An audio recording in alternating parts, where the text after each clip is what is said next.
દર્શક મિત્રો, આપ જોઈ રહ્યા છો વર્ધમાન 24 ન્યૂઝ. વર્ધમાન 24 ન્યૂઝને સબસ્ક્રાઇબ કરો, લાઇક અને શેર કરો.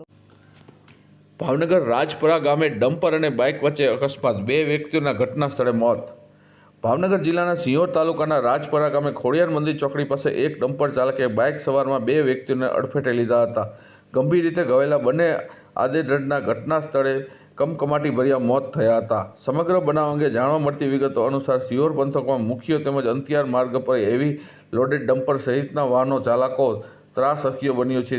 ટ્રાફિકથી ધમતરકો માર્ગ હોય તો ગામડિયાઓના સાંકડા રસ્તાઓમાં તમામ રસ્તાઓ પર હેવી લોડિંગ ભરેલા ટ્રકો પૂર ઝડપે દોડતા હોય છે. અંગે જાણવા મળતી વિગત અનુસાર સિંહોરમાં રહેતા પપ્પુ કુરેશી અને આસમ કુરેશી નામના 2 આદેડ બાઇક નંબર GJ4CM9192 લઈને સિંહોરથી ભાવનગર તરફ આવી રહ્યા હતા. તે વેળાએ ખોડિયાર મંદિર ચોકડી પાસે પૂર ઝડપે આવી રહેલ ડમ્પર ચાલકે બાઇક સવારને આદેડોને અડફેટે લેતા રોડ પર પટકાયેલા બંને શખ્સો ગંભીર ઈજા પહોંચી હતી અને આ બંને ઘટના સ્થળે દમ તોડ્યો હતો.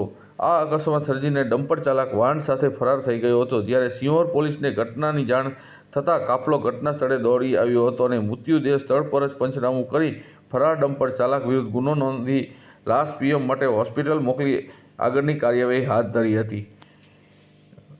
Reporter Firoz Malek, Bhavnagar, Vardhman 24 news.